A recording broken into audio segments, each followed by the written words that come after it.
Hi guys, welcome back to the Open Creative podcast brought to you by Sanders & J Design and Marketing Agency. I'm joined today by Tom, a digital expert, and Louise, our web developer.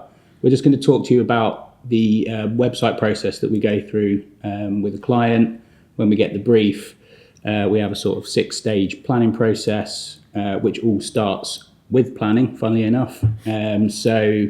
We tend to run digital workshops or a branding workshop to really understand the client and their business. And then Louise and Tom go away and do their little tinkering bits. So with the brief, you go away and... We look at the business as a whole. What are they trying to achieve as a business from a marketing standpoint and in their own growth, where they want to go. So we're always trying to future-proof our websites when we build them out.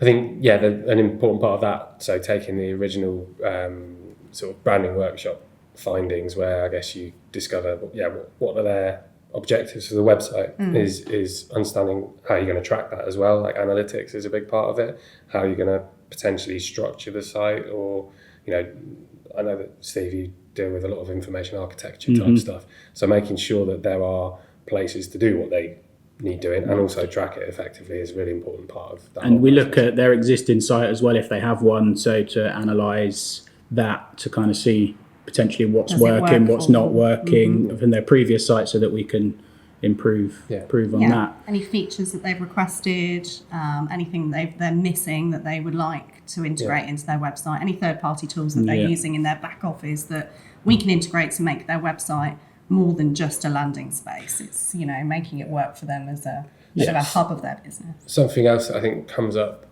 in these early stages of a brief as well is talking about who do they want to be like, or who do they feel perhaps most threatened by, or who do they admire. It's quite a common question as well with a sort of creative brief, but it can be quite valuable to look at competitors, how they're being spoken about, how they're being found around the web as well, because those sorts of things can give you not just insight early on, but also, from a practical perspective, they may end up being your competitors. So you need to keep an eye on them as well. And then we go into the design process. So that's kind of myself, like Tom said, I look at the information architecture. So that's mapping out the website, all the different pages that we've worked out that they needed, how they all link together, start doing some wireframes. So the basic layout of the site, making sure from Louise and Tom's point of view that we've got everything they need from the SEOs all in the right place. So headings and titles and that are all at the right part of the page, and that Louise can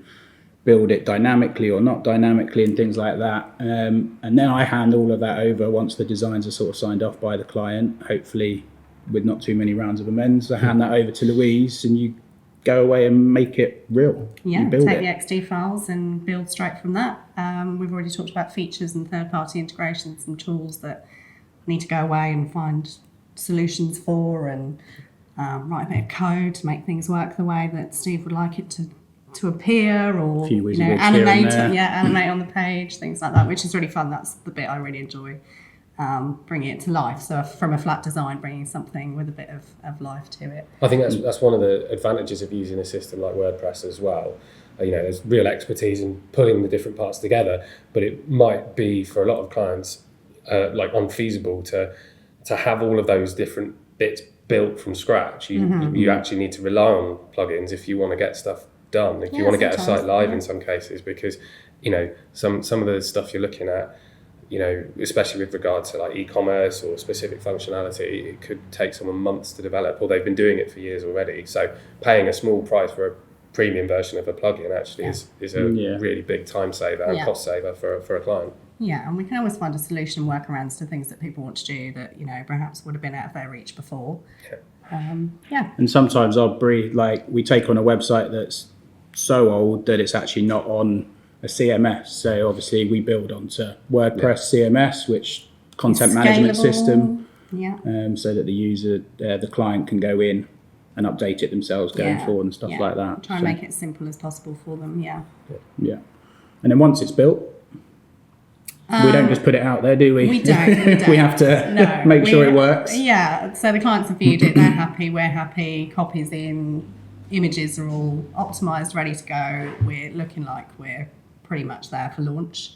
And then I'll go away and do some more testing. So we'll make sure it's good on different browsers. We're optimization for different device sizes. I mean, we'd have done a lot of that up front, but I think sometimes it's nice to revisit those things. Yeah, it comes with the sort of the design and the build stage of mobile optimization, making sure that we're good. Putting everything in the right looking place. at the SEO in the beginning and knowing how many visitors are coming from those kind of devices or viewing the website and interacting on those devices.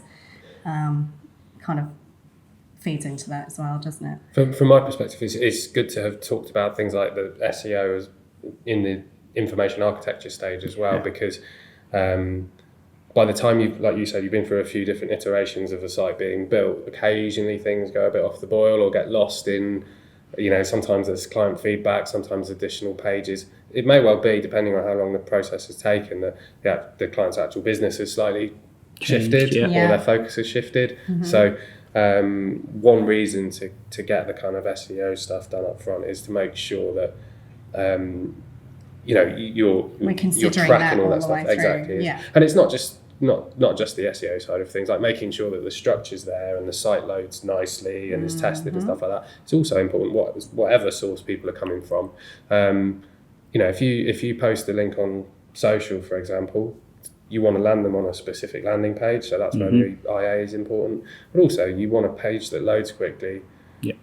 Which is where the build is important, because otherwise they're going to hit back. Yeah, making sure our technology stack works for us, our hosting's good.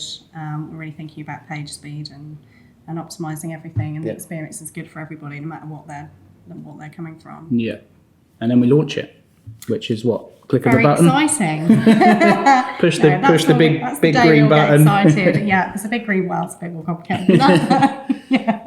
Yeah, we get it. We get the site live on the right domain. And test it all again. We do some more testing once it's live and kind of hidden away from public view. And particularly with e-commerce sites, there's quite a lot of testing involved in that, and putting tests. Checkout processes and all of that, making sure payment gateways and things are all working. And the email responses are all correct. Everything looks good. Everyone's being notified where they're supposed to be. Clients, customer, everybody. And I guess it's particularly tricky if they've already had a site up and running as well, to get some of those kind of on and off redirects and maintenance mode, however long that stays on, those sorts of things, to make sure that people aren't booking in the old system or buying. We have to do it late at night, so we kind of avoid that clash of traffic. We do what we need to do to manage all of that. We don't sleep anyway. No, we work very hard.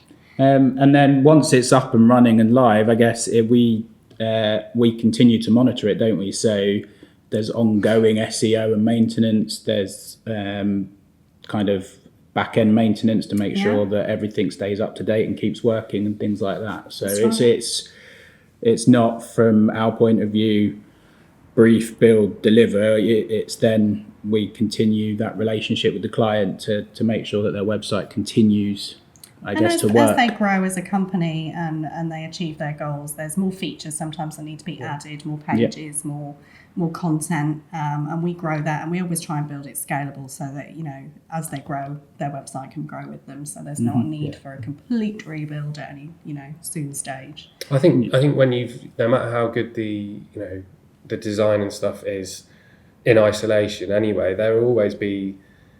No matter how hard you work on it, there'll always be something that you can tweak when it gets out in the wild. When you see that some, a competitor's done something different, or let's say Google changed their algorithm, and you need to make a few updates for SEO. There's always something to be just even live on. data, even the website being launched. After a month, we see how people are actually using it and interacting it, and maybe we need to tweak things. Maybe the initial IA. Needs a little bit of tweaking so that users are using it properly. There's only so much working through the website. There's only so much you can do up front. We make sure we do it all, and then there's an ongoing kind of maintaining and updating. Yeah, we like keeping in touch with our clients. It's good fun. See what they're doing. I suppose it's imagine if you opened a shop, you just wouldn't assume that it was perfect in every way. You respond to where customers are standing and where they're looking, and have you got the right category of product. Or a new product. There might be a new product come onto the new market. Range. You want it up front. You want it everywhere on the website. You need to tweak what's the in homepage. what's in the window. Exactly. Basically, all that kind of stuff. Cool. Brilliant. Well, I hope that's been sort of helpful and an insight into how kind of we work. So if you've got a project in mind, you want us to just take a look at your website and give you our thoughts and views, then get in touch. You can check out our podcast on all the kind of usual channels, and we'll speak to you guys soon.